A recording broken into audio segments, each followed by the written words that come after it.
না না, একদমই না। আমরা যেরকম প্রত্যাশা করতেছিলাম এরকম কোনো প্রত্যাশা পূরণ হচ্ছে না।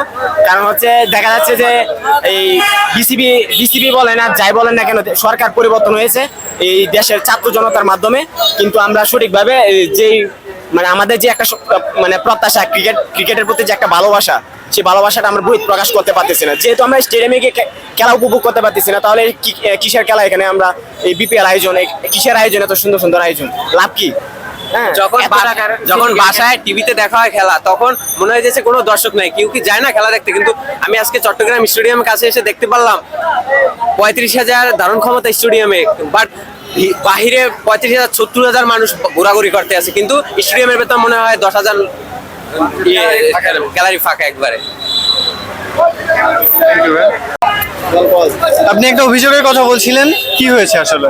অভিযোগ হলো ভাইয়া, এখন একটু ক্যামেরাটা চারিদিক ঘুরাইলে দেখা যায় মানুষের অভাব নাই, কিন্তু যদি ফোনে লাইভ দেখা হয় তো গ্যালারি ফুল ফাঁকা। একটা টিকিট 200 টাকা, বাট 200 টাকা হলেও 230 টাকা থেকে কাউন্টার থেকে বিক্রি করা হয়েছে, কিন্তু আমাদের থেকে গাড়ি থেকে নামার পরে আমাদের 200 টাকা টিকিট একটা 2,000 টাকা চাইছে, আর 2,000 টাকা শেষ।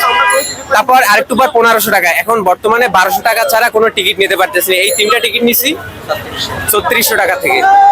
তখন এটা কি, এটা হলো 220 টাকা, 220 টাকার টিকিট 1200 টাকা করে নিছি একটা। এখানে যে এই যে ব্ল্যাকে বিক্রি করা হচ্ছে, আমরা অনেক দেখেছি যে আইন শৃঙ্খলা বাহিনীর সামনেও কিন্তু বিক্রি করা হচ্ছে। হ্যাঁ, এটা নিয়ে যে তারা কোনো পদক্ষেপ নেয় না বা বিসিবি থেকেও যে কিছু বলে না, এক্ষেত্রে আসলে বিসিবির কাছে আপনাদের বিসিবি তো আগেই বন্ধ করে দিয়েছে। বিসিবির কাছে আমাদের এইটাই প্রত্যাশা যে এক একটা টিকিট বন্ধ করে দিয়েছে। এক একটা এনআইডি কার্ড থেকে দেওয়া হোক, বা এরকম মানুষ হয়রানি বা হতাশ হয় একদম খারাপ। এখানে অনেকে এনআইডি কার্ডে অনলাইনে টিকিট কিনতে পারে না, ওদের জন্য এখানে একটা ব্যবস্থা করা হোক, যারা এখান থেকে টিকিট দেওয়ার ব্যবস্থা হয়। এটা তো ওদেরই লাভ, কারণ এখানে অতগুলি মানুষ আসছে, কেউ ফিলিপ থেকে আসছে, কেউ অনেক দূর থেকে আসছে, কেউ টিকিট পাচ্ছে না, সবাই তো অনলাইনে নিতে পারে না, এখানে একটা ব্যবস্থা করতে পারে না। এটা আমরা ওদের কাছে আবদার করতেছি যেন এটা করে, ব্যবস্থাটা করে। টিকিট সিন্ডিকেট বন্ধ করা, আর টিকিট সিন্ডিকেট বন্ধ করে এখানে কাউন্টার করুক, এখানে কাউন্টার করুক। 35,000 টিকিট কিভাবে সকাল 11টার ভিতর বিক্রি করা হয়ে যায়, বাট মাঠে কোনো মানে গ্যালারিতে কোনো দর্শক নেই, এক সাইডও দর্শকে ভরে নাই। তো কিন্তু একটা প্রাইভেট কার নিয়ে 3 জনে আসছে, 3,000 টাকা ভাড়া দিয়ে এই জায়গা, বুঝছেন?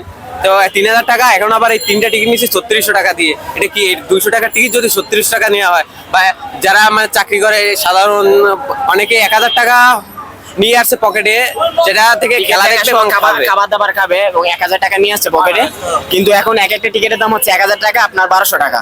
তো এরা কি করবে? এরা তো দেখতে পারতেছে না, এখানে রাস্তায় হাঁটাহাঁটি ছাড়া তারা কিছু করতে পারতেছে না। কথা একটাই, টিকিট সিন্ডিকেটটা বন্ধ করা উচিত।